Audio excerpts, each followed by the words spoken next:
So ang ating title ngayon is How to Walk in the Favor of God, Part 2. So ito yung tinuro ko 2 Sundays ago. Psalms 5 verse 12. Surely, Lord, you bless the righteous. You surround them with your favor as with a shield. Kindly say, surround with favor. Ano nakapalibot sa inyo ngayon? Pero ngayon, kayo pinapalibutan ng mga tao, ano? Medyo sikip, ano? Yanin nyo, just a matter of weeks, sisirain na natin tong wall at luluwag-luwag na kayo.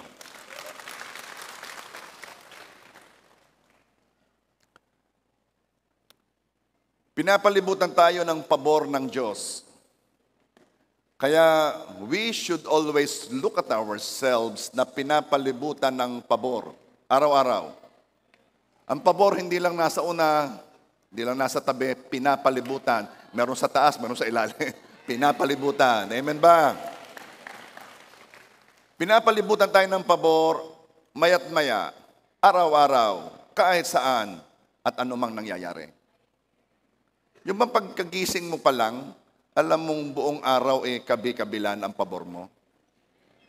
Kailangan nyo ng mindset. Bakit? Ayun ang sabi ng Panginoon Surely, Lord, you bless the righteous. You surround them with your favor. Kapag ito ay nasa puso mo, ang alin, na ikaw pinapalibutan ng pabor, mag-iiba ang kilos mo sa bawat sitwasyong iyong hinaharap. Mawawala ang takot mo, ang worries mo, ang kabalisaan mo, kung alam mo na pinapalibutan ka ng pabor dahil alam mong ang tagumpay nandyan lang, nakapalibot lang. Are you there? So again, how to walk in the favor of God, Part 2. Meron ako ipapakita sa inyong video clip na ito ay video clip ni Claudine and Christian Bellino. So siguro ay ating papatayin muna ng ilaw para mas mapanood ng maayos. Sila po ay taga-Canada.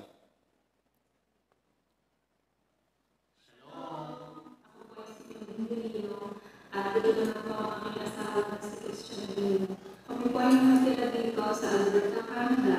At dumating po kami dito noong July 2022. Sa picture nito sa ito ay titled How to Walk in the Favor of God. Napakadaming declarations at wisdom ang pinadaloy ng Lord sa pamamagitan ng preaching na yon. Ikwento ko lang po yung background. Nag-start po kami ng PR application last week ng September last year. And nag-aantay kami. December, in-advise kami na close na daw yung ina-applyan namin na pathway to permanent residency. At sabi, magre-resume next year, pero hindi pa alam kung kailan next year. Kahit po ganun, talagang nananampalataya po kami at December, nakita namin nagkaroon ng progress. Right after sinabihan kami noon, January, na-invite po kami ng Canada to apply for our PR. From January last month, nagbago po yung status ng aming application at nagkaroon kami ng confirmation of permanent residency document number. So, document number pa lang po ito at as per website ng immigration, pag binigyan po nito, ibig sabihin, approve na yung application. Pero, kailangan mo pang hintayin yung final email kung saan hihingaan ka pa ng ibang details para i-release nila yung document na ikaw talaga ay permanent residency na. So, naghintay-hintay po kami. Nung Monday, April 22, naka-receive kami ng instructions na i-upload ang aming pictures para sa aming magiging ID for our PR at mag-wait na ma-finalize na ito ng immigration officer. So, dito pa lang, alam na namin na ito na kumikilos na yung favor ng Lord. Sabi po sa website, sa standard time frame ng immigration, pag nasa stage na ito, it may take months and months bago nila ma-confirm na okay na ang lahat, na pwede nang i-download yung document na PR ka na talaga. The following day, after that day, April 23, nakakatuwa naman din po ulit ang ginawa ng Lord, isa po uling pabor. Na-confirm po na ako po ay 7 weeks pregnant sa aming pangalawang anak. Na Amen. after almost 10 years, ito na po, magkakaroon na po ng kapatid ang aming panganay na si Sean. Lagi pong nagde-declare ang Pastor Ito na parang tagbuntis nga ngayong taon at kami naman ay laging amen lang ng amen dahil in 10 years habang lumalaki ang aming anak ay syempre nagdi-desire na din po kami ng another baby. Na-confirm na naman ang declaration last Sunday. Sabi ni Pastor, ito ay yung gusto humingi ng anak na matagal nang may anak at gusto magkaanak. So, hindi po natapos ang Lord sa pabor. April 24, Wednesday, sa biyaya po ng Panginoon, lumabas naman po ang aking final grade sa school. Ako po ay international student po kasi dito sa Canada. At biyaya po ng Lord, lahat po ng aking marka ay approved na for graduation. So, graduate na po ako sa May 10. So, alam ko po na ako ay gagraduate dahil alam ko naman ako ay sinamahan ng Lord sa aking buong pag-aaral dito. Simula sa pambayad sa tuition fees, sa mga gawain sa school habang nagwo-work. April 25, sabi po sa declaration ni Pastor Ito, pagkatanggap ko ng isang pabor, may pabor ulit na kasunod. Lahat ay nagiging maganda sa tamang panahon. You are in the season of maganda na. Dinadala ka ni Lord sa mataas na level ng kasiyahan. So, April 25 po, kinabukasan, dumating po yung email ng immigration na congratulations, you are now a permanent resident of Canada. At pinadala na po yung aming mga papers proving that we are now permanent residents of Canada. Alam niyo po, nakakatuwa kasi sa batch naming mga international students sa aming course, sa aming school po, ako yung kauna-unahang naging permanent resident sa lahat. Yung iba po, after po makagraduate, saka pa lang sila magiging eligible mag-apply ng PR. So ngayon, busy po sila to prepare to apply para mag-convert sila ng student visa to work permit. Pero sabi po sa declaration kasi last Sunday, ang pabor ng Diyos ang nagbibigay ng kalamangan sa lahat. Pag nasa iyo ang pabor, lamang ka. Amen. Hindi ko po ito sinasabi para magmayabang, pero gusto ko pong sabihin, iba, pag ikaw ay anak ng Diyos, lalo na pag dala-dala mo ang pabor ng Lord. That day po, April 25, ay anniversary naming mag-asawa. Pero alam ko na ito hindi nagkataon lamang dahil kung natatandaan niyo po, it was declared na ang relasyon ng mag-asawa ay mas pinagpapala ng Diyos at mas pinapasaya. At tunay po na mas pinasaya ng Lord ang aming anniversary. And for me, it was a confirmation from the Lord na ang asawa ko ay pabor ng Lord sa akin. Amen. Lagi po naming sinasabi na we are highly favored in Jesus' name. Yan po lagi ang aming prayer. Yan po ang aming family slogan. And we always call our family as favored Bilinos. Yan. Tinawag po namin talaga aming family na ganun. Simula nung narinig namin yung preaching ni Pastor Ito noon pa about favor. Sa Lord po lahat ng papuri at pasasalamat. So, yun lang po. Shalom.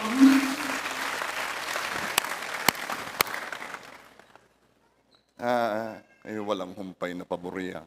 Mayat maya, gagraduate. Nasa May 11. Yun po may provision, pan-tuition, magandang grades. Nagbuntis after 10 years. Nasundan yung anak. Maganda nga pala nga yung balita tagbuntis pala ngayon. Kaya yung gustong sumama sa season, ay ito na ang season. At nung anniversary, na-realize niya ang asawa daw niya ay favor ni Lord. Sana ma-realize ninyo, no? Tingnan ninyo ang inyong asawa. Hindi lang nyo alamin, I hope ma-recognize ninyo na yay pabor ng Diyos sa inyo. Kaya pag gusto mo nang magalit, kaya mong marinig mo, pabor ka ni Lord sa akin. Alam po ninyo, kami nagkita sa Edmonton ni Claudine at ni Christian, aking ipinag-pray yung kanilang papers kasi nga hindi pa dumarating. Alam ba ninyo kung bakit pabor yun? Nag-close na po yung pathway na yon. Hindi na po nagre-release ng permanent residency through that pathway. Pero eto nga kapag ang pabor ay nasa inyo, lamang kayo. Kaya naman, ang tawag nila sa kanilang sarili, the favored Bilinos. Maganda yan na. Pwede natin yung gayahin. Kung anong apelyido mo, the favored Inandan, the favored Agbing, the favored De Vera, the favored Morpe. Ano ba? Sabay-sabay nga natin sabihin. Kung anong apelyido mo, sabihin mo. The favored. Yan. Kailangan niya ng dating. Bakit? Kasi pinapalibutan tayo ng pabor. Okay. Paano tayo lumakad sa pabor ng Diyos na ito? Una, unawain ang pabor ng Diyos ay nasa iyo na. Psalms 5 verse 12 again. Surely, Lord, you bless the righteous. You surround them with your favor as with a shield. Sino ba ang righteous na sinasabi dito na pinapalibutan ng pabor? Tayo yon.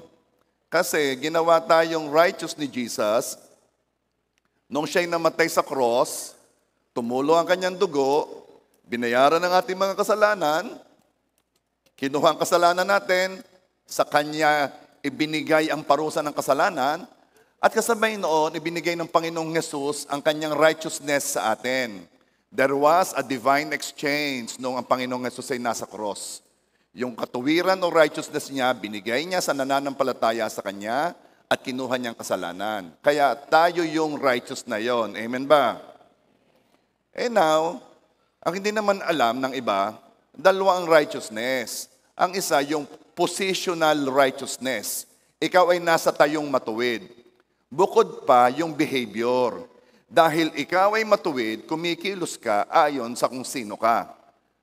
Kaya hindi naman pwedeng ako'y matuwid, lahat namang ginagawa, hindi matuwid. Ano? Hindi sila match. So let's continue. Kung ikaw ay Christian na, ang pabor ay nasa iyo. Napakalawak ng biyaya at pabor sa atin. Ephesians 2 verse 6 and 7. Dahil sa ating pakikipag-isa kay Kristo Jesus, kailan tayo nakipag-isa sa Panginoong Jesus? Nung nanampalataya tayo sa Panginoong Jesus na yung ginawa niya sa cross ay para sa atin. Nanampalataya, naniwala. No? Tayo nakipag-isa kay Kristo Jesus. Anong ibig sabihin? Parang tayo yung nakapako. Nakipag-isa tayo eh. Bayad na ang ating mga kasalanan. Hindi tayo makokondem ng kaaway. Bayad na eh.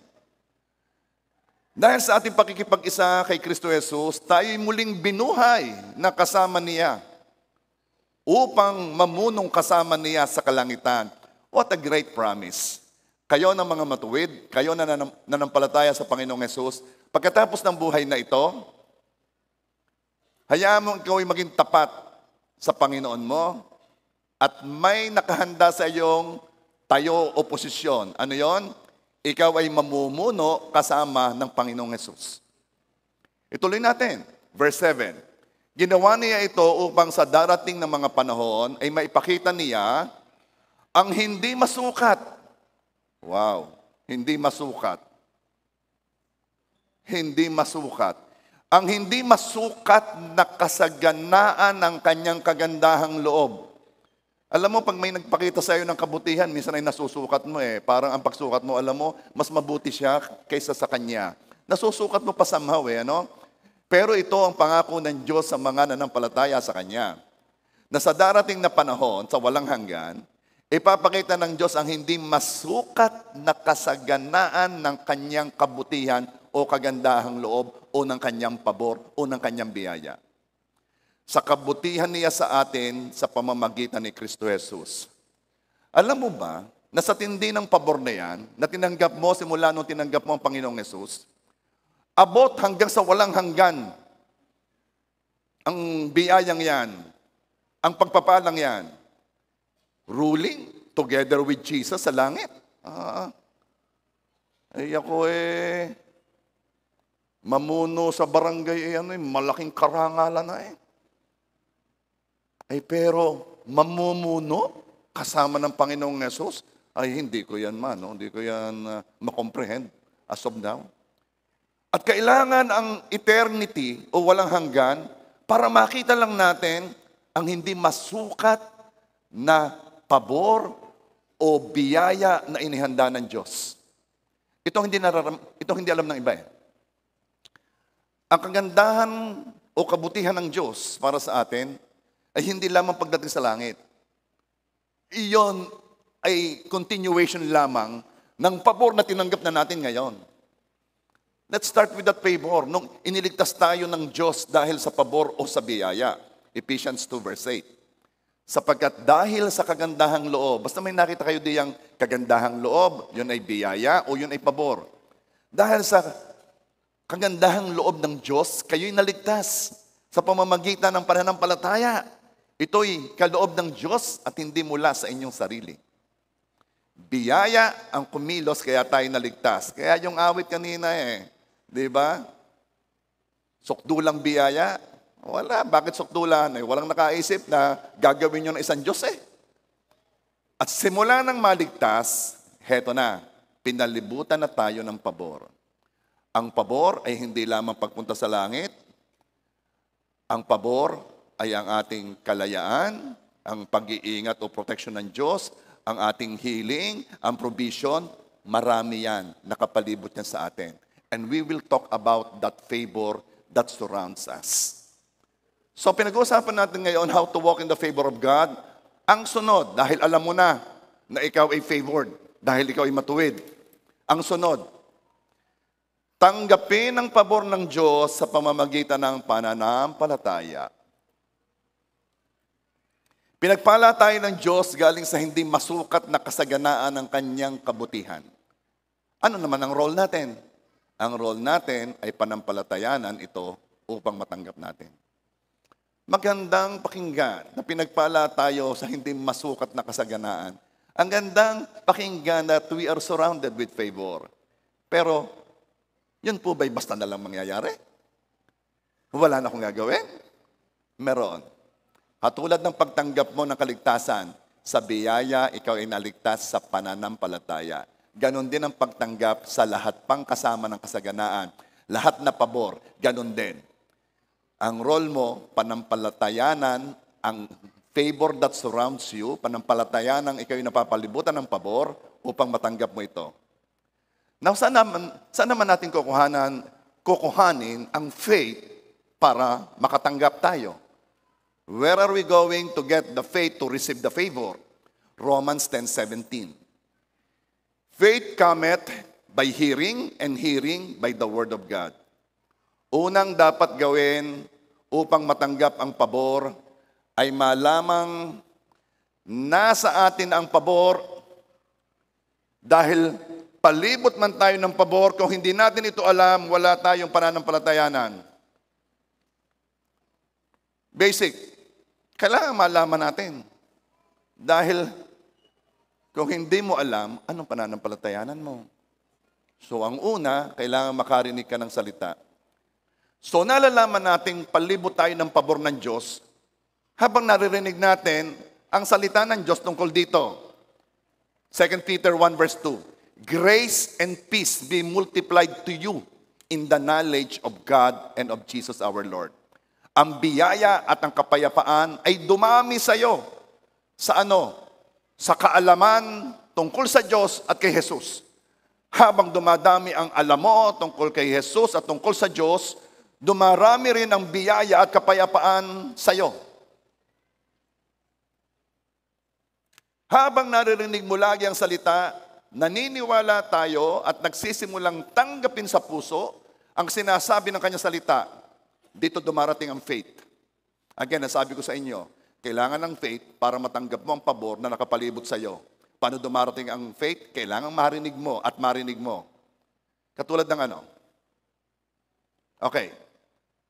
Nakasama ang kagalingan sa binayaran sa cross. Hindi lamang binayadan ng kasalanan natin para makaharap tayo sa Diyos na malinis, kundi kasama rin doon ang ating kagalingan. Isaiah 53 verse 5. But He was pierced for our transgressions, He was crushed for our iniquities.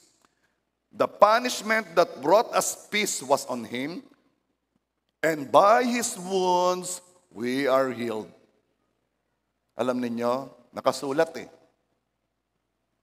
Dahil nakasulat, ang kinin mo na ano? na sa sugat na tinamo ng Panginoong Hesus, yun ang kabayaran sa ating kagalingan. Kasama ang kagalingan sa binayaran sa cross. Hindi ko malimutan yung kwento ng first time sumakay ng krus. Yung bang sakay sa barko, na napakaraming ginagawa sa barko, na mga entertainment, everything. But this happened long time ago. Itong mag-ama, inipon lahat ng pera para makabili ng ticket. Pagkatapos, may dala lang silang crackers. Tipid na tipid, tas inom ng tubig. Ay, ang haba ng biyahe nung una, hindi pa naman yung ganyan mga luxury liner, basta yung barko lang. Tapos, dumating na sila doon sa destinasyon nila. At nandun si Captain, kinakamayan ng mga pasahero, at nangungumusta, kumusta naman noon yung biyahe? Okay naman. Napapansin na pala ni Captain na hindi kumakain itong mag-ama. Sabi ni Captain, hindi po ba nyo nagustuhan ng pagkain dito? Kasi napansin ko po, hindi kayo pumupunta sa, sa kantin o sa restaurant. Sabi noong mag-ama, wala na po kaming pera eh. Yung pamasahe lang po ang amin talagang naipon. Sabi noong Captain, kasama na ho ang pagkain sa binayaran nyo eh. Imagine ang Kristiyano, pumupunta sa Panginoon. Panginoon, pagalingin mo ako. Pagalingin mo ako, Lord. Utang na loob, kaawaan mo ako, kahabagan mo ako. Hirap na ako. Sabi ng Panginoon bayad na yan eh. Bayad na. Kasama na yan. Nung ako'y nahirapan sa cross, kasama na yan. Christian, surrounded tayo with favor. Ang tanong, marunong ka bang tumanggap? Alam mo ba kung paano ito tanggapin? Marunong ka bang manampalataya? Are you there? Healing is part of the favor provided by God's salvation grace. Atin ang kagalingan dahil sa sugat na tinamo ni Jesus. Napakahirap ng dinaanan ng Panginoong Jesus. Pagkatapos, hindi mo pa i-appropriate ang provision na yon sa ating healing. We hear the word. By the stripes of Jesus we are healed. We claim it as ours. Akin yon. Yung pangakong yon ay akin yon. Sa akin yung sinabi. Tinatanggap natin. Lord, salamat po. And then, we began to live healed. Kapag kayo ay may nararamdaman sa katawan, huwag niyong patagalin. Kayo na agad ang manampalataya. Simulan na agad ninyo. Kahit kaunti pa lang yan. I-uproot na agad nyo. Halimbawa, may nararamdaman kang sakit, naalis ko ito in Jesus' name. Naalis ko ito in Jesus' name. Simulan mo na agad. Huwag mo nang baliwalain. Bakit? May provision. I-appropriate mo lang yon para sa'yo. Are you there? Kapag ikaw ay nagke-claim, naniniwala sa iyong kagalingan, hindi ka basta humihingi o nagmamakaawa sa Diyos kasi matagal na niyang ibinigay yon. Kapag ang kaaway ay nagtanim ng duda sa isip mo, o gustong pumasok ng duda sa puso mo, kasi napakagaling magbigay ng duda kapag nararamdaman pa.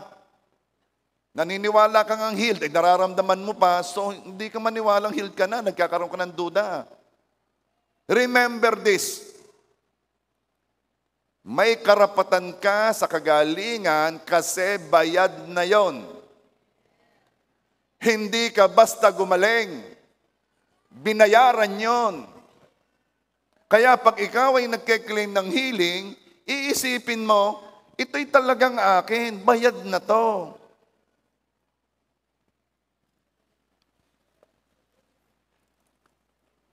Digay kayo pag nakain sa KFC.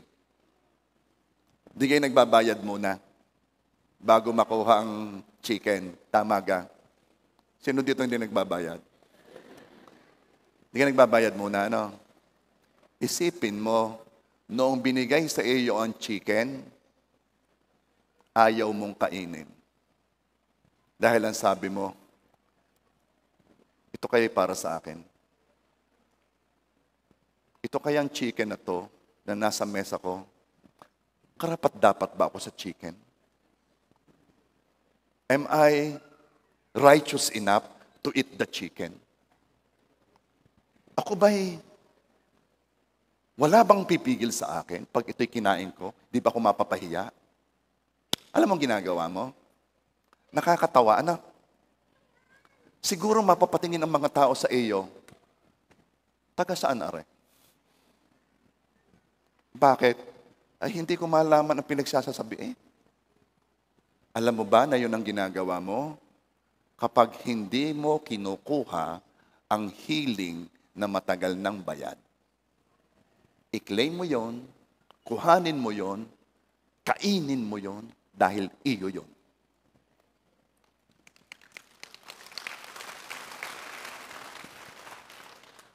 Ano nangyayari sa inyo? Pumapasok ang pananampalataya. Dahil kailangan ninyong makarinig ng salita at makarinig uli ng salita para pumasok ang pananampalataya. Ang pananampalatayang iyon, ang kapangyarihan ng Diyos upang ikaw ay tumanggap ng kanyang mga pangako.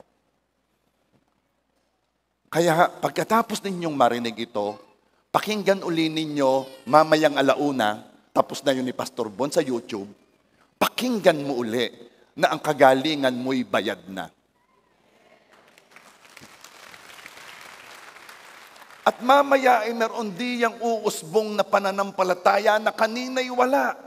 Na para bagang, oo nga ako'y healed na na para gang galit na galit ka, na para gang intense na intense ka. Akin yun. Ako'y magaling na. Ano nangyayari sa iyo? Ikaw ngayon ay nagkakaroon ng paniniwala, pananampalatayang supernatural. Na hindi ka na natingin sa iyong, sa situation, sa circumstances, hindi ka naapektuhan ng nararamdaman mo, at nang idinidiin mo, ito'y bayad na. Ito'y akin. May karapatan ako dito. I-enjoy ko ito. Bayad na ito. So, paglapit mo sa Panginoon, lalapit ka ng may confidence dahil sa pangako niya sa mga taong matuwid. Amen ba? Palakpakan nga natin si Lord. Sabihin mo sa katabi mo, hindi tayo basta gumaling. Binayadan yon.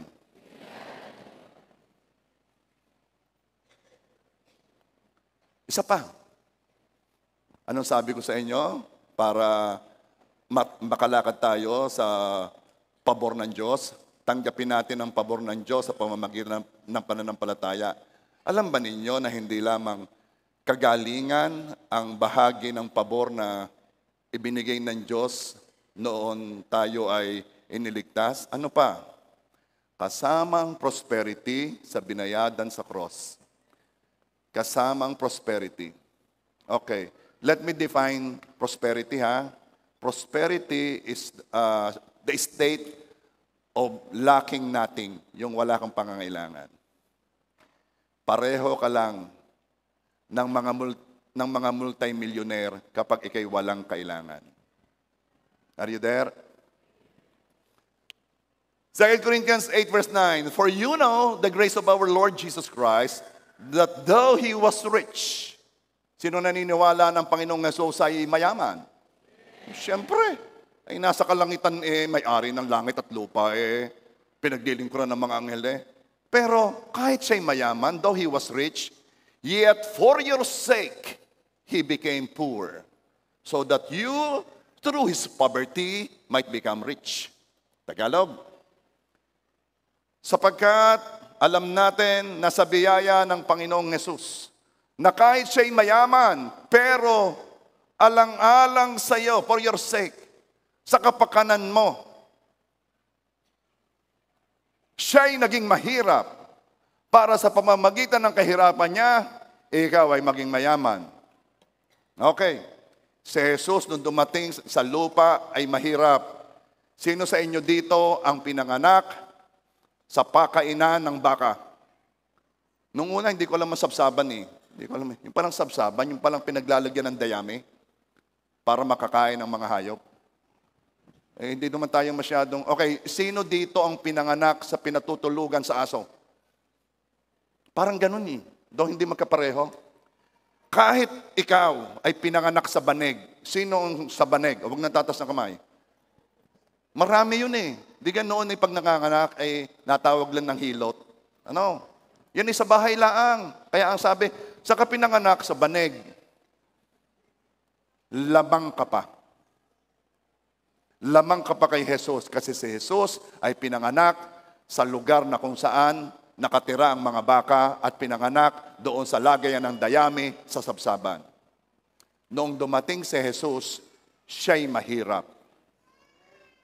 Okay?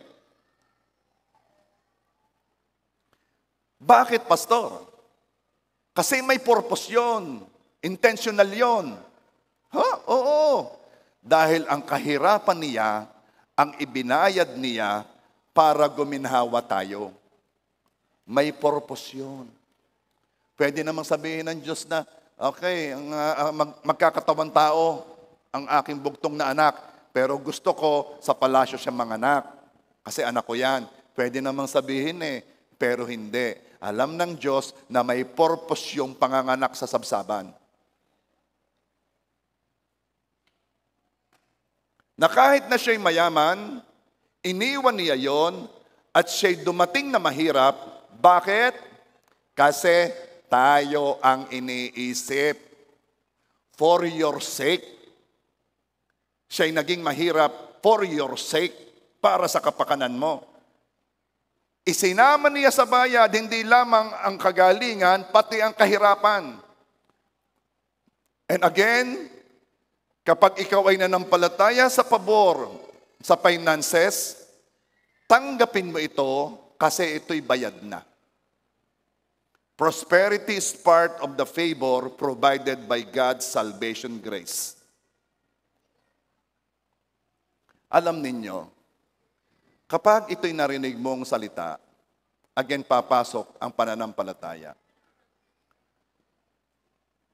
Ang Kristiyano, iba yang kumilos. Alam niya na siya'y may ama sa langit. Hindi ba ang sabi sa atin, huwag mabalisa? Kung ang mga ibon sa himpapawid, hindi nga nagtatanim, pinapakain.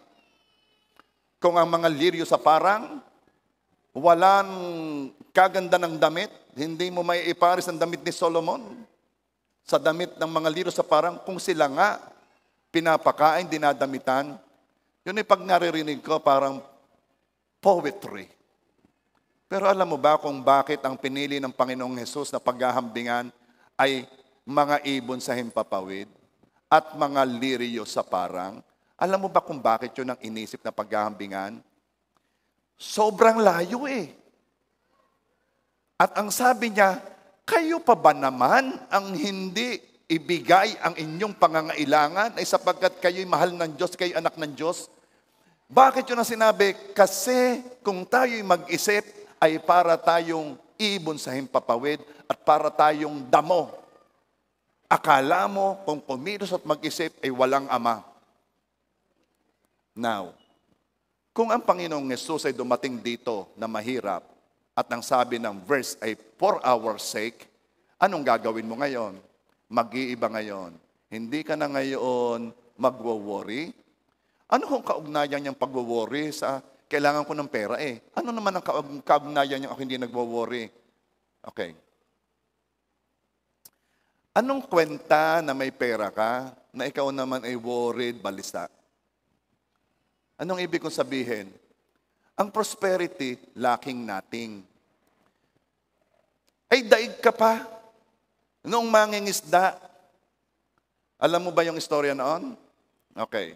May isang CEO, executive, napakayaman. Nasabi niya, okay, ako muna ay magbabakasyon. Pupunta muna ako sa isang beach. O, magsabi, punta ako ng El Nido. Nagpunta doon sa Punta siya ngayon sa table. Alam mo naman yung mga yan, nahanap ng wifi eh. At medyo nag-check ng mga nangyayari sa office. Okay ba kayo dyan? Dahil ako'y narito ngayon sa beach eh. Okay lang kami dito, boss. O sige ha. I-check ko na lang uli mamaya yung mga ano. Okay, ako'y magsiswimming. Habang siya naglalakad, nakita niya yung mangingisda na nasa uyaye.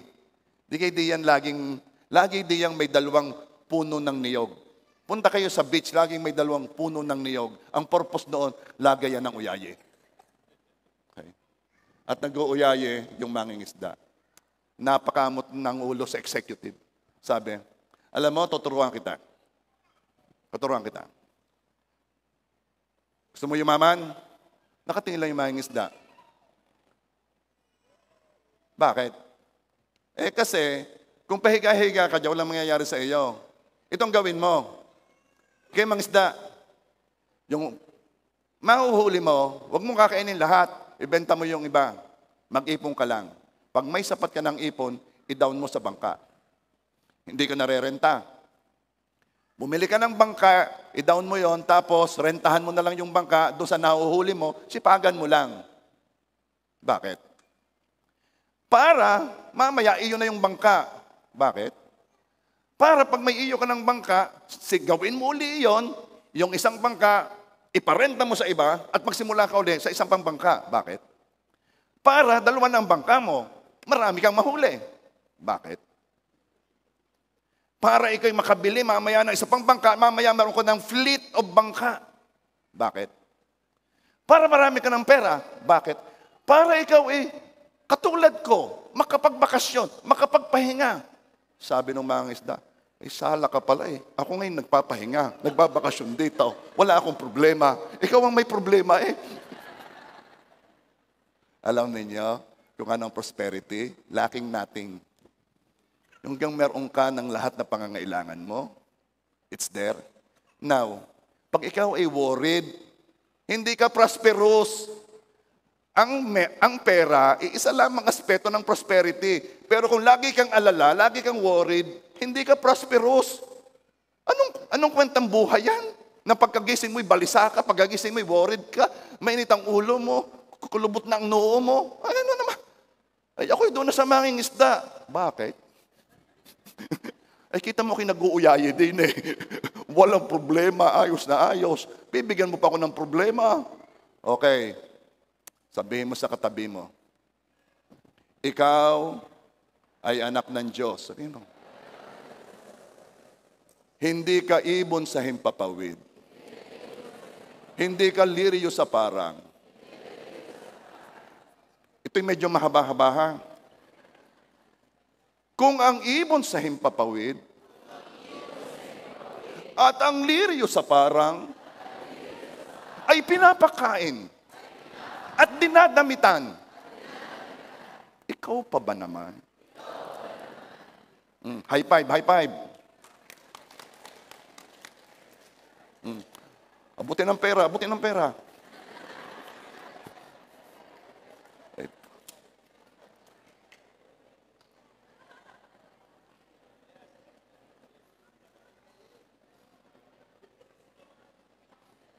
Sabi ng negosyante, may katawira si pastor eh.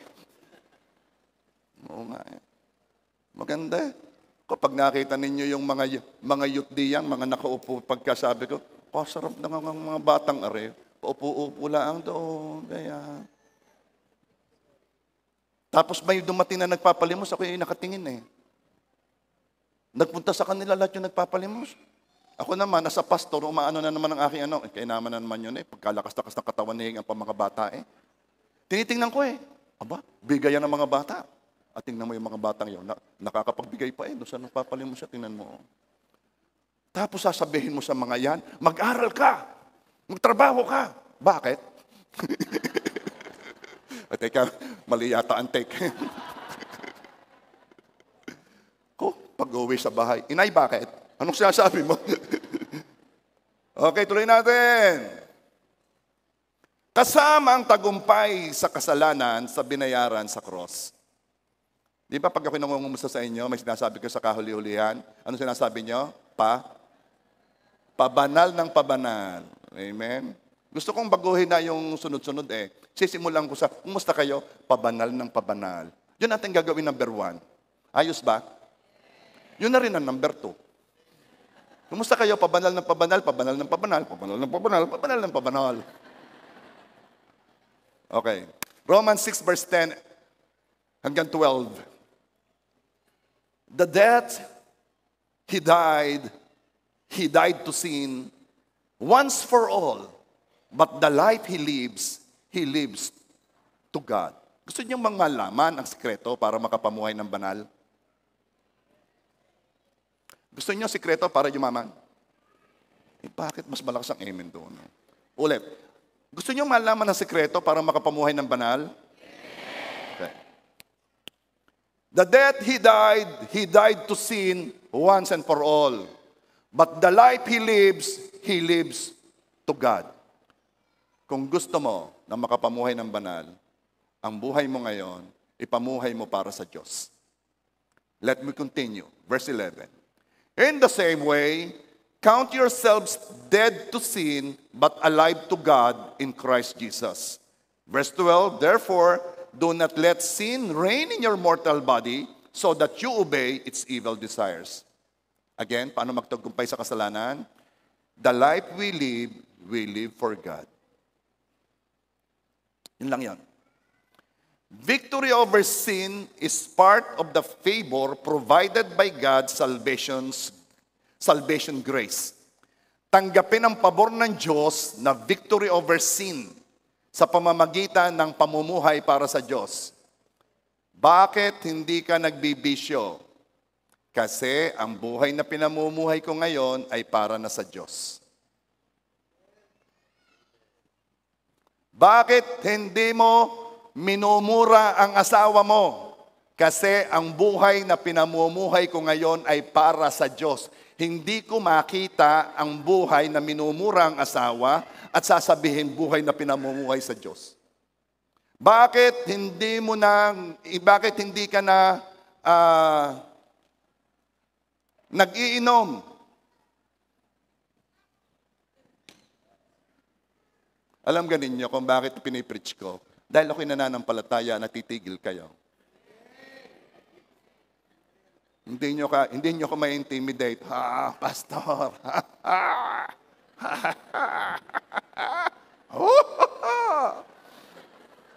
Hindi niyo ko ma-intimidate. Uupo ako doon, makikipag-usap ako sa inyo, pero nasa isip ko, may tawa rin ako sa loob. Kikilos ang banal na espiritu sa iyo. Mamaya titigil ka rin. Di pareho tayong nahalakhak. Ha, ha, ha. Akin ang huling halakhak. Anong ibig ko sabihin? Bakit hindi ka magbibisyo? Kasi ang buhay na pinamumuhay mo ay buhay na pinamumuhay sa Diyos. Nung ako'y tumigil ng pag-iinom, madali ko itong naitigil kasi hindi ko naman talaga gusto ang alak. Ako'y nagiinom kasi ang gusto ko yung fellowship, ang gusto ko yung barkada, ang saya sa barkada.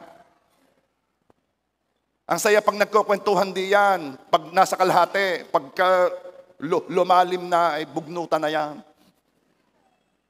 Masaya. Yun ang hindi ko maiwan, yung sayang yon. Pero alam mo, pipili ka eh. Ang buhay na pinamumuhay ko ngayon ay buhay na pinamumuhay sa Diyos. Kaya hindi ako mambababae o manlalalaki or vice versa. Bakit? Kasi ang buhay na pinamumuhay ko ay buhay na pinamumuhay sa Diyos. Yon ang sikreto ng victory over sin. Mangungupit ba ako kay tatay? Nakasabit ang pantalon. Usbong na usbong ang wallet. Mangungupit ba ako? At maiisip nung bata, ang buhay na pinamumuhay ko ngayon ay buhay na pinamumuhay ko sa Diyos. Hindi bagay yung buhay na pinamumuhay sa Diyos na nangungupit ng pera. Amen ba?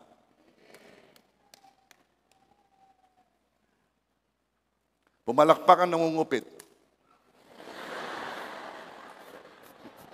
Di naman pala may nalaglag lang. Ha? Favor surround us. Healing surround us. Provision surround us. Victory over sin surround us. Just receive it by faith. Alam ba ninyo na masarap na pagtagumpayan ng kasalanan? Napakasarap. Yung kumita ka sa transaksyon, kumita ka ng 10 milyon, walang sinabi yon doon sa taong napagtagumpayan niya yung kasalanang katagal-tagal niyang hindi mapagtagumpayan.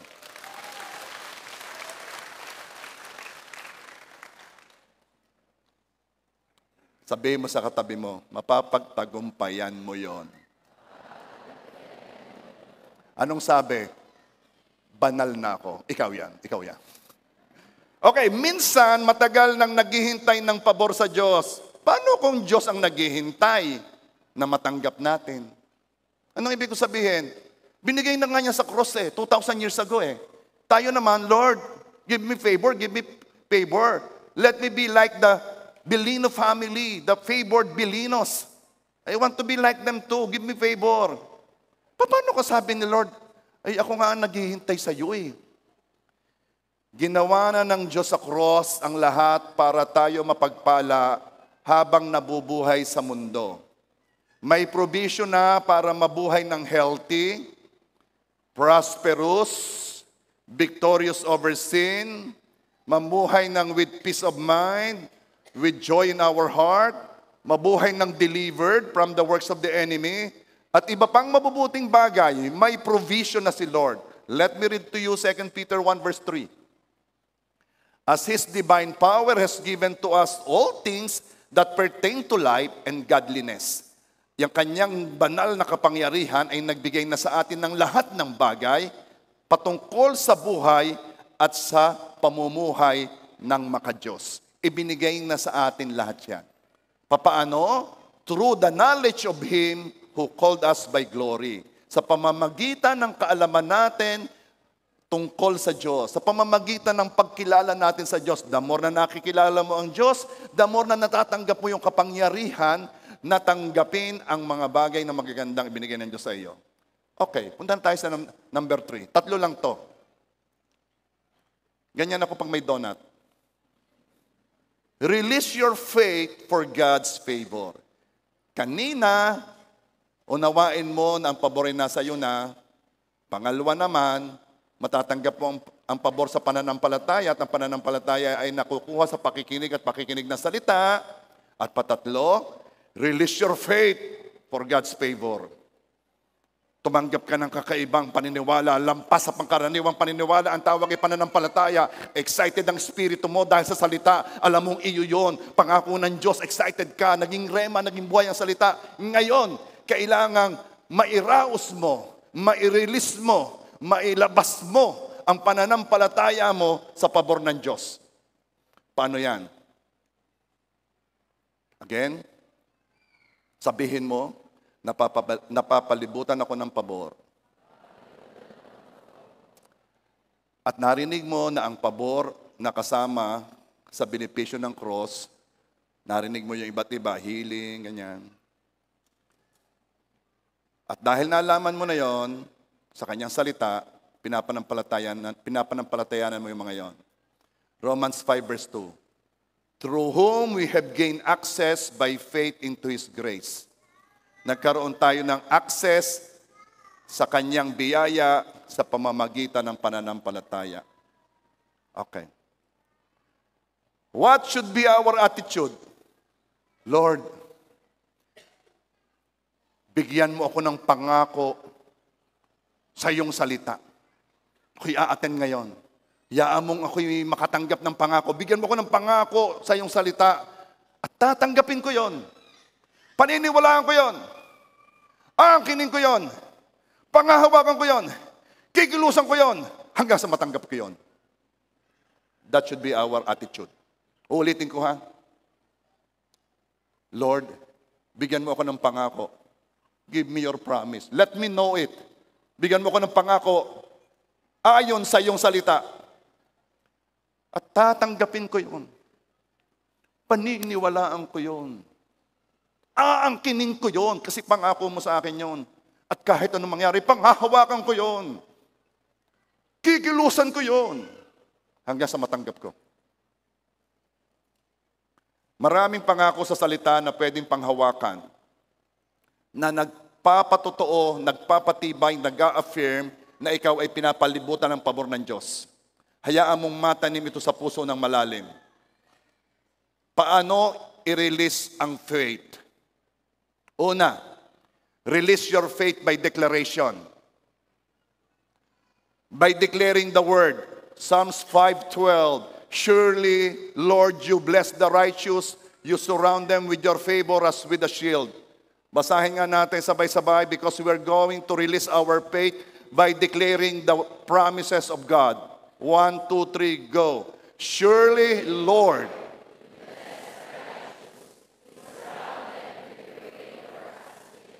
Anong ginagawa mo? Nagre-release ka ng pananampalataya. Ang pananampalataya ay hindi basta ganito lang. Kailangan mong ma-release yan. May nangyari sa loob mo. Kailangan mong ma-release yan. At hindi ka lamang magde-declare ng word. Kaya magandang may saulado kang word eh. Pag may narinig, sauluhin mo na yan. Para maging iyo. Now, pwede ka rin mag-declare according to the word. Anong ibig sabihin? So, hindi mo sasabihin yung verse word for word. Sasabihin mo ang dating ng verse na yun sa'yo. Saan man ako pumunta, ano mang gawin ko, ang pabor ng Diyos ay nasa akin. Bayad na yon. Anong ginawa mo? Nag-declare ka ng words according to the word of God. You confess the word and you confess according sa word. Ulitin natin. Saan man ako pumunta, ano mang gawin ko, ang pabor ng Diyos ay nasa akin. At ang pinakamasarap na pakinggan, 1, 2, 3, go. Alam mo, pag sinabing yung bayad na yon, may karapatan ka doon. May karapatan ka doon. Alam mo, pag let's say healing, see healing as a certificate. May pirma si Jesus. This certifies that the bearer has the right to be healed. Signed, Jesus Christ, who paid the price of sin in the cross.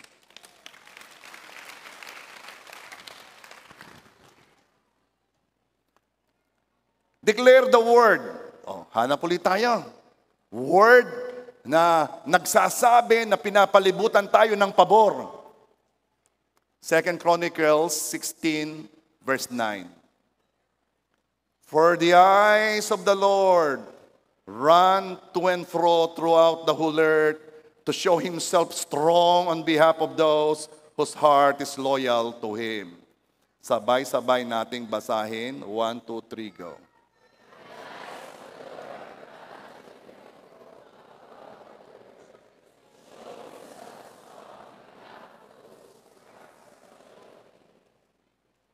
Alam ba ninyo, pag yung naunawaan mo, mag-iibang dating ng pabor eh. Hinahabol natin ang pabor, pero sa totoo, ang pabor ang humahanap sa atin. Hindi tayo makakalayo sa pabor. Bakit? Dahil ang Diyos ay actively naghahanap ng pagpapalain. Gustong-gusto niya, ang mata ng Diyos ay lumalakad papunta doon at paparito sa buong mundo para ipakita ang sarili niyang malakas para sa mga taong ang puso ay tapat sa Kanya. Ang Diyos ay naghahanap, actively tingin ng tingin. Bakit? Nature niya yon. Nature niya ang maawa at mahabag. Nature niya ang pagiging mabuti at mabait. Gustong-gusto niyang magbigay ng pagpapala. Yun, siya yun ang karakter niya. Kaya ang mata niya tumitingin sa buong mundo, gustong-gusto kong ibuhos ang pagpapala. Gusto kong makita nilang ako'y malakas, na kaya ko silang pagpalain. Naghahanap siya ng tao na handang magtiwala at manampalataya sa Kanya. Alam ba ninyong kakaunti ang Kristiyanong nananampalataya? Why? Siguro hindi naririnig, hindi tinuturo, o pangalawa, hindi rin madali ang manampalataya. Dahil ang pananampalataya ay kumikilos hindi ayon sa nakikita, kundi ayon sa pangako.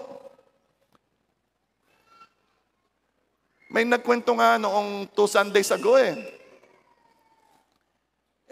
tumanggap siya ng love gift. May nagbigay ng love gift. Alam mo, sabi niya, thank you, Lord. You showed yourself powerful. Why? Kasi noon daw taniman, binigay niya lahat ng kanyang pera, wala na siya pamasahe. Pero siya'y sumunod. Hindi niya alam, meron magbibigay sa kanya, mas malaki pa sa kanyang tinanim. Anong ibig ko sabihin?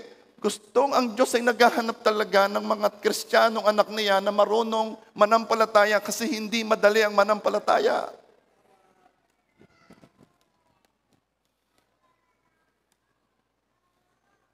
Ako kayo magbibigay.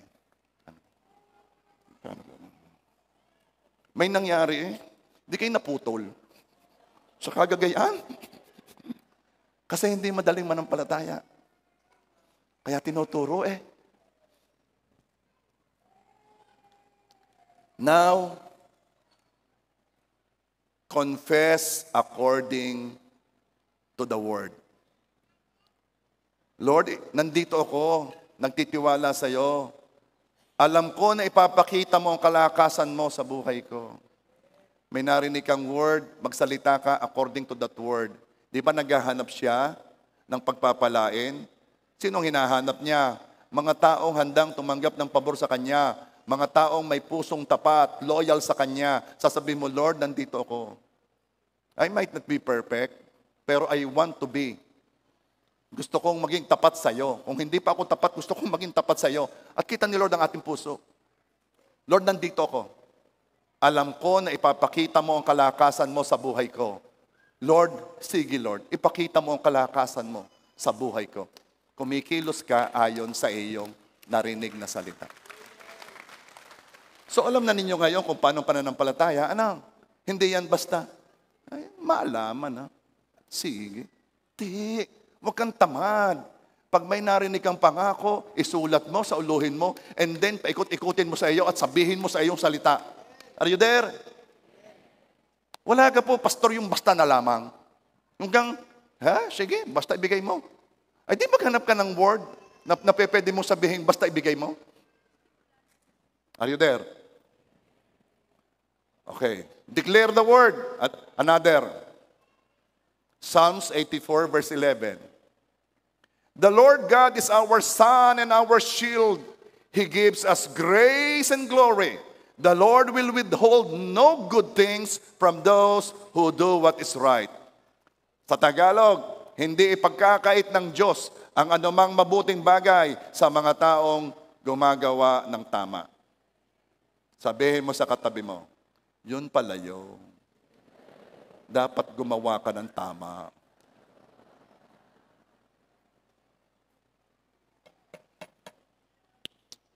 Okay, nag-uusap kami Magkakaroon tayo ng series about Christian living.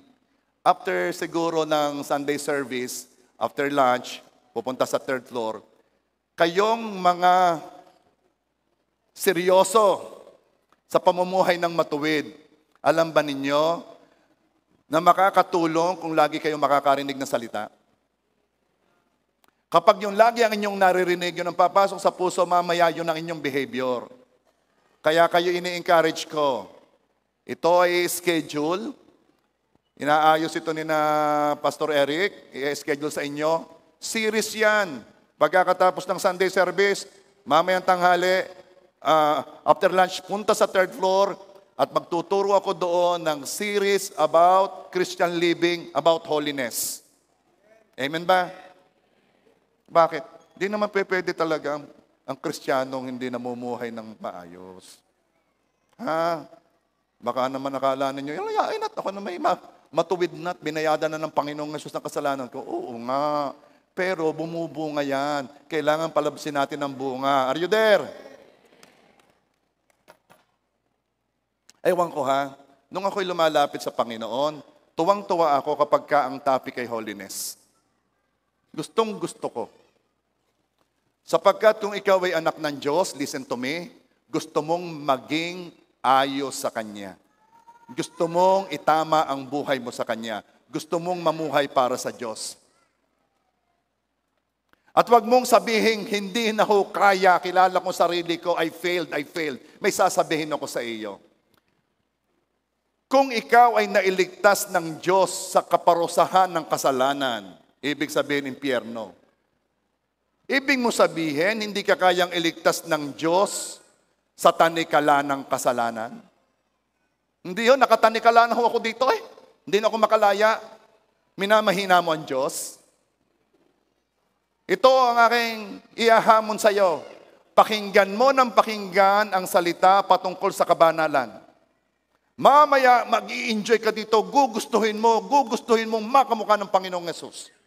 And I'm telling you, mas prosperous ka na ikaw na namumuhay sa kabanalan kaysa sa taong napakayaman pero hindi ginugustong mamuhay sa kabanalan. Mas prosperous ka. Ang sarap ng malinis na pamumuhay. Are you there?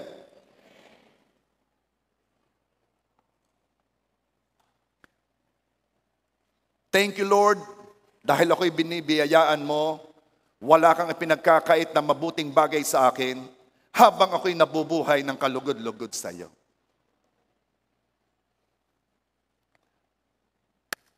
Napakasarap mabuhay nang walang dinidil si Lord sa iyo. Hanggang, ang sarap. Fight the good fight of faith. Huwag kang bibitaw sa pangako at sa pagdideclare, even when circumstances seem to contradict them. Harapin mo yung problema, harapin mo yung suliranin, harapin mo ang bondage of sin, harapin mo ang struggles, harapin mo ang lack. Bakit? Kasi you are fighting the good fight of faith. Alam mo, napakatagal nang tinatakot ka ng mga struggles mo, ng mga fears mo. Ito kayang aking asawa ay tapat sa akin. Hindi ko malaman eh. At ikay nagwo-worry kayo, natatakot. Ako kayo makakapasa. Nakapasa. Ako kayo makakapagtrabaho. Ako kayo matatanggap sa interview. Ako kayo makakapag-asawa. Kailan kaya? Fight the good fight of faith. Huwag kang bibitaw sa pangako at sa pagdideclare kahit ang nakikita mo ay parang kabaliktadan ng pinapanampalatayanan mo. Harapin mo yung problema, titigan mo at sabihin mo, nauna na ang pabor sa pupuntahan ko. Anong ibig sabihin? Ikaw ay mag-a-abroad, di mo alam ang iyong dadatnan doon. Ako kaya mapapatulad doon sa favored Bilinos na talagang tatanggap ng pabor. May sasabihin ako sa iyo, ha? Ikaw ay nasa Pilipinas pa lamang. Ikaw ay mag-a-abroad. Yung pabor ng Diyos, nauna na sa iyo. Naroon na. Naghihintay na. Ikaw ay magpapa-interview. Ikaw ay nag-a-apply ng trabaho. Ikaw ay nag-aalala kasi nabalitaan mo, English pala. Mahigpit pala. May sasabihin ako sa iyo, nauna na ang pabor, nakaupo na sa silya bago ka pa pumunta doon. Nauna na ang pabor sa pupuntahan mo. Kanino yon? Alam mo ba, ang sabi sa atin, humble yourselves. Humble yourselves. Anong ibig sabihin? Ika'y magpakumbaba. Hindi naman po natapos doon. At sinabi ng Diyos, humble yourselves and the Lord will promote you. Itataas ka.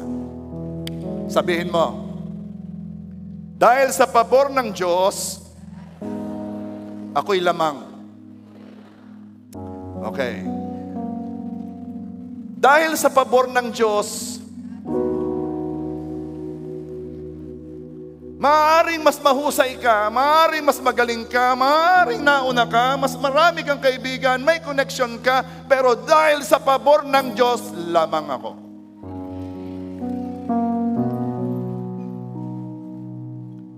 Okay. Ito'y magagamit mo sa lahat ng sitwasyon. Ang grades mo, alanganin. Anong gagawin mo? Titingin ka sa mga kaklase mo na alam mong gagraduate, magmamarch. Titingnan mo sila. Magagaling kayo. Matatalino kayo. Pero may sasabihin ako sa inyo, dahil sa pabor ng Diyos, lamang ako.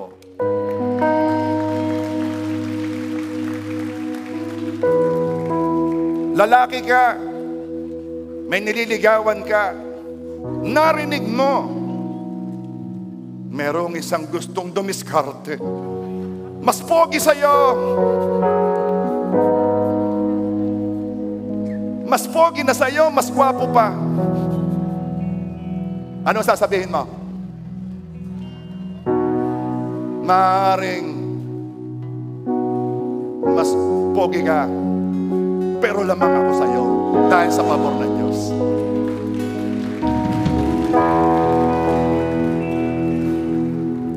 Pastor, pati ba naman yon?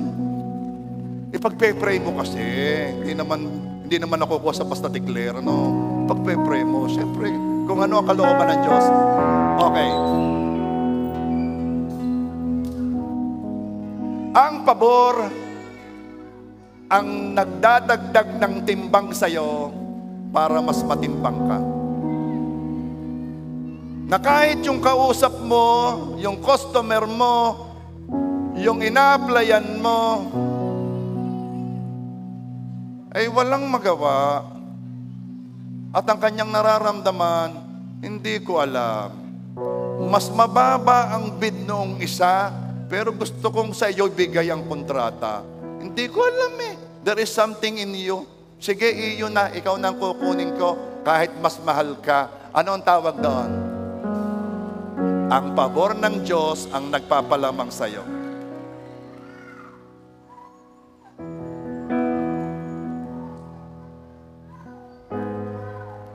Okay, yun ang una.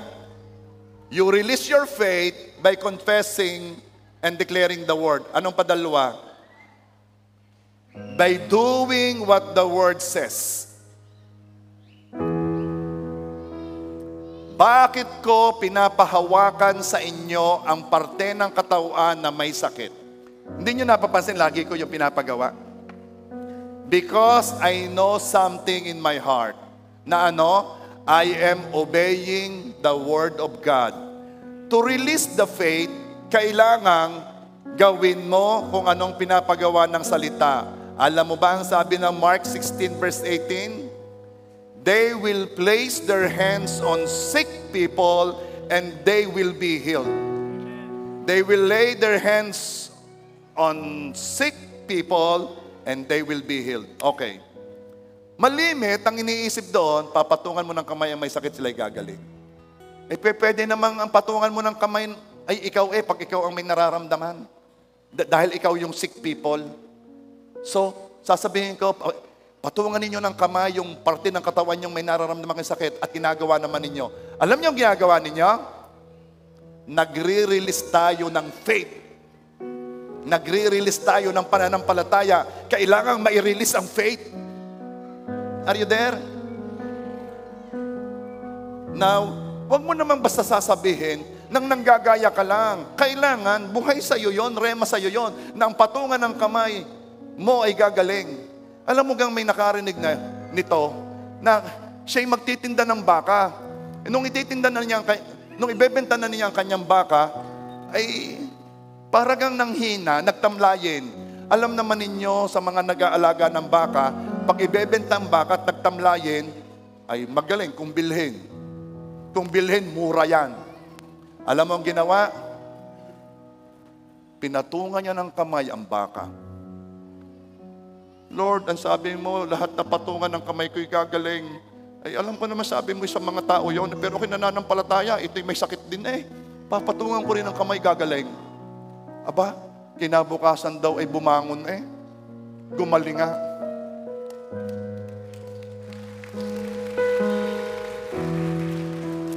You know what?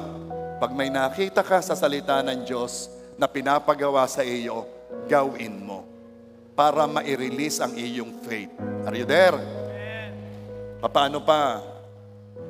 By acting as if nariyan na. Diba? Ang pananampalataya, kumikilos ka na nandiyan na.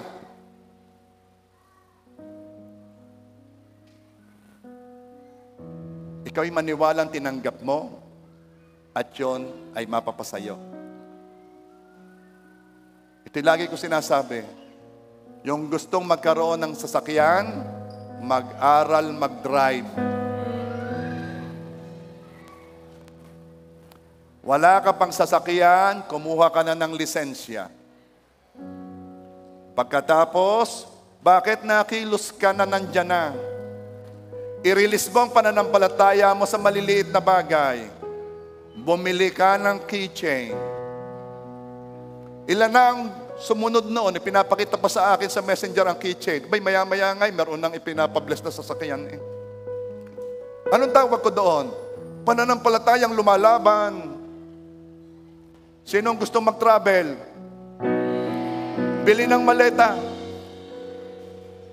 Bili ng maleta, hilahin mo, mag-selfie ka sa SM.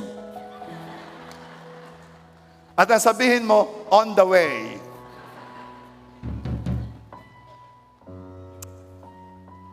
Palakasan ng tapang sa pananampalataya.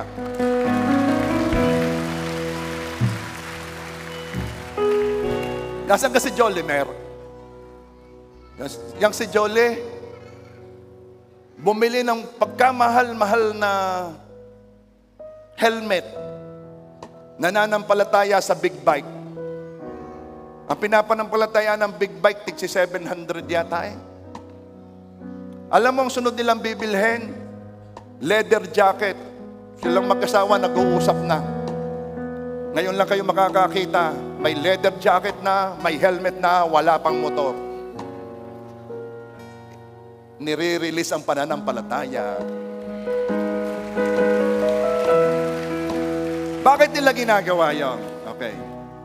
Yung medyo bago-bago pa, yung gahoy totoo. Ako na may parang hilaw diyan, ay yung totoo. Alam mo kung ba't ka ganyan? Hindi ka pa nakaka-breakthrough.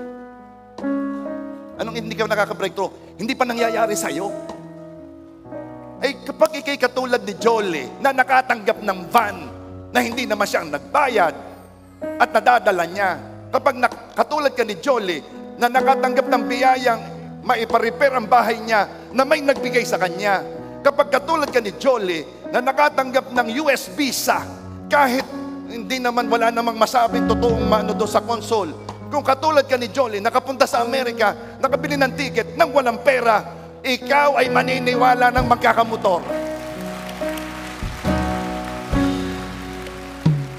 Kailangan mo lang maka-breakthrough. Yung iba, totoo gaho yan. Pag ikay naka-breakthrough, hindi ka na magtatanong kung totoo yan. Alam mo ang gagawin mo? Aba, natanggap ko na, may sunod pa. Mas madali na sa iyong manampalataya kasi naka-breakthrough ka eh. Alam mo, kayo magdideklara ngayon dito. Ito yan o. Doon sa hindi pa nakaka-breakthrough ng talagang biyaya, nang tumanggap ng obvious na biyaya na pinaburang ka ng Diyos, doon sa hindi pa nakakaranas, dalagin mo na lamang pinagtrabahuhan, kung anong natanggap mo'y pinaghirapan. Kaya ang mahirap sa mga pinaghirapan, pinagtrabahuhan, ang hirap nilang magbigay, nahirapan eh. Pinagpaguran, kaya ang sakit ibigay. Pero pag alam mong yay galing sa Diyos, pag alam mong yay biyaya ng Diyos, at kapag yay binigay ng Diyos sa iyo sa parang talagang obvious na biyaya, napaka-generous mo. Bakit? Kasi ang tumanggap ng biyaya, mapagbiyaya din. Pero magdideclare ako sa inyo yung hindi pa nakaka-breakthrough, yung hindi pa nakakaranas talaga ng naisip ko eh. Yung aking naranasan ni Jolie. Ako'y nagkaroon ng bahay, hindi naman ako nagpagawa. Ako'y nagkaroon ng sasakyan na binigay sa akin. 2 beses na nga eh. Yung Honda Civic, na ngayon na kay BJ, at saka itong Benz. Kaya madali ako manampalataya eh. Kasi naranasan ko. At ngayon nararanasan ni Jolie. Ano ibig ko sabihin sa inyo? Pag kayo naka-breakthrough, pag naranasan ninyo, hindi na question yung kayo totoo. Hindi na question yun. Bakit? Kasi naranasan mo eh. Pero ngayon, kung gusto mong maranasan pa, huwag kang magdududa na ng Diyos yung mapagbiyaya. Na gusto, tumitingin ng Diyos, His eyes run to and fro, looking for someone to bless, para maipakita niya ang kanyang sariling malakas. At alam mo, pag kami nagpapatotoo, hindi namin masabing yan ay galing sa sipag at lakas, galing sa tiyaga at hirap. Hindi. Bakit?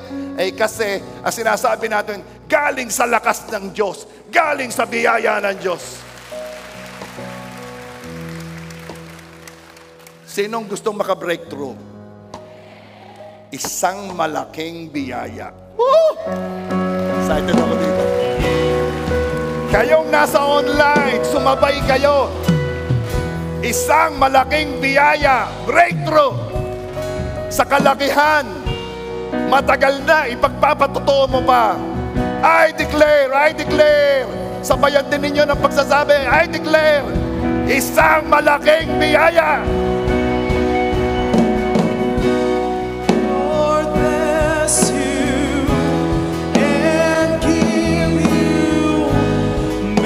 His face shine upon you and be gracious to you. The Lord turn His face towards you and give you peace. Amen. Amen.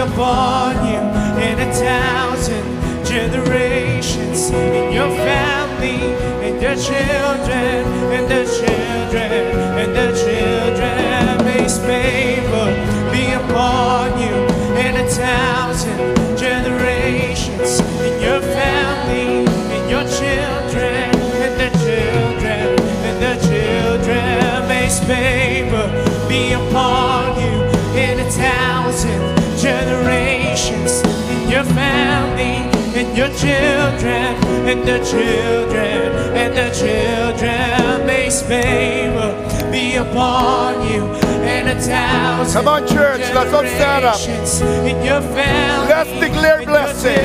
Let's declare favor. And the children. May His favor be upon you, and 1,000 generations, in your family, and your children, and the children, and the children. May His favor be upon you, and 1,000 generations, in your family, and your children, and the children, and the children. May His presence go before you, and behind you, and beside you, all around you, and within you. He is with you, He is with you in the morning, in the evening, in your coming, and your going, in your weeping, and rejoicing. He is for you, He is for you. May His presence go before you, and behind you, and beside you, all around you, and within you. He is with you, He is with you in the morning, in the evening, in your coming, in your going, in your weeping and rejoicing. He is for you, He is for you, He is for you, He is for you, He is for you, He is for you, He is for you, He is for you. The blessings.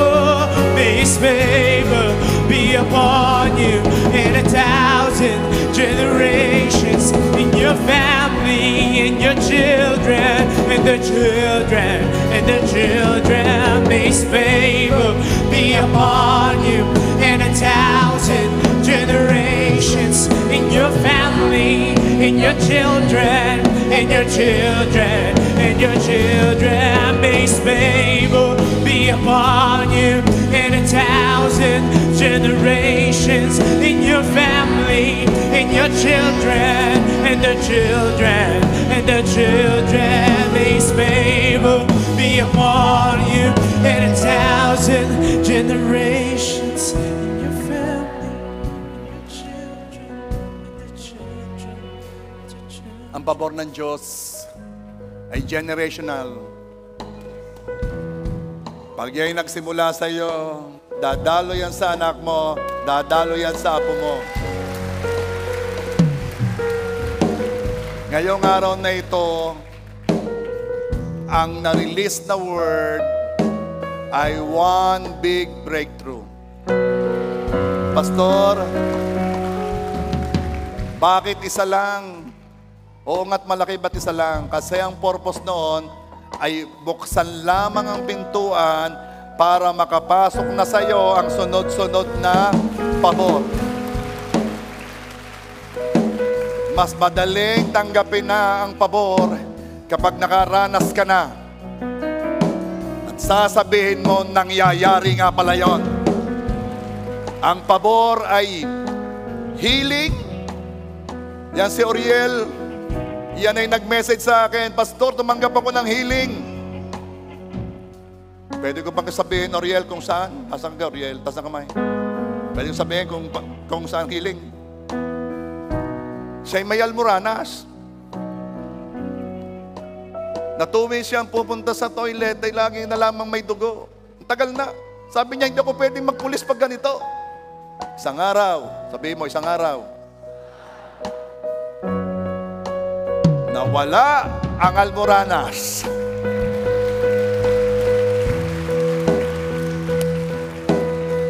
Pero ang nahayag ngayon ay malaking breakthrough.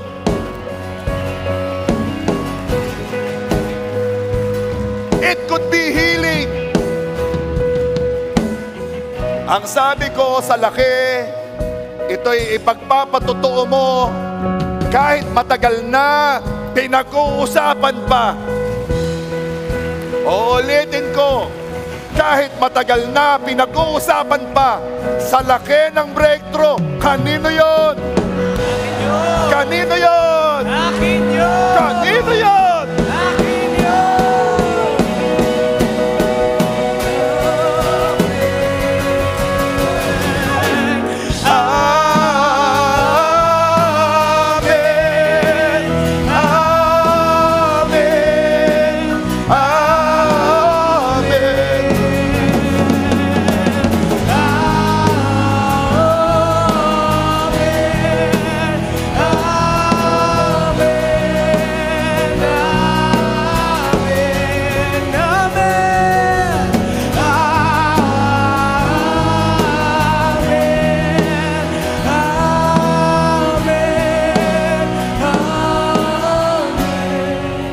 Panginoon Diyos, marami pong salamat. Alam ba ninyo, marami pa pero tatapusin ko na. By God's grace, magkaroon pa ulit tayo ng part 3, ano? Pero another way of releasing your faith is by thanking God. Alam niyo, nagpapasalamat, di ba? Pag may binigay sa iyo, ano sinasabi mo? Okay. Dahil naniniwala kang tinanggap mo na, nagpapasalamat ka na. Okay. Sino dito ang nag-expect ng big breakthrough? Sino ang sabi mo, Lord, supersahin mo na lang ako? Sino naman dito ang nagsabi, Lord, ito ang gusto kong big breakthrough? Whatever it is. Ang bottom line is this, magpapasalamat tayo. Amen ba?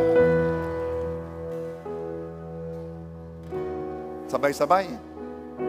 Sabihin mo kay Lord, Lord, thank you. Sige, sabihin mo kay Lord, thank you. Thank you. Thank you, Lord. Thank you sa big breakthrough. Sige. Pasalamat kay Lord. Release your faith. Sa pagpapasalamat, release your faith. Lord, marami pong salamat at tumanggap na po kami ng big breakthrough. Big favor. So big, people will notice it. So big that testimony will linger on kahit matagal na'y pinag-uusapan pa. So big that it will inspire others. So big na kapag dumating, wala nang duda, ang biyaya ay ibinibigay ng Diyos, nagaganap ito, nangyayari ito, ito'y totoo. Palakpakan natin ang Panginoon.